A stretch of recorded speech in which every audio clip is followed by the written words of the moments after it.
एक बार भगवान शिव माँ पार्वती को ब्रह्मा ज्ञान देने के लिए सृष्टि की कथा सुना रहे थे। कथा सुनते सुनते माँ पार्वती किन्हीं दूसरे विचारों में खो गई। जैसे ही भगवान शिव को इस बात का एहसास हुआ तब उन्होंने माँ पार्वती से पूछा कि क्या आप ब्रह्मा ज्ञान कथा को सुन रही हैं? लेकिन माँ पार्वती कहीं और खोई हुई थी, इसलिए उन्होंने कोई उत्तर नहीं दिया। कुछ समय बाद माँ पार्वती का ध्यान भंग हुआ। तब भगवान शिव ने क्रोधित होते हुए माँ पार्वती से कहा कि आपने ब्रह्मा ज्ञान का अनादर किया है और ये दंडनीय है। इसके बाद भगवान शिव ने दंड स्वरूप माँ पार्वती को श्राप दिया कि अब आपका जन्म किसी मछुआरे परिवार में होगा।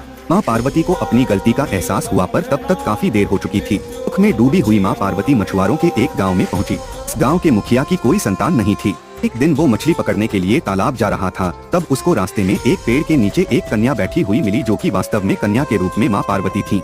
मछुआरे ने इस घटना को प्रभु की कृपा समझा और उस नन्ही कन्या को अपने साथ अपने घर ले आया।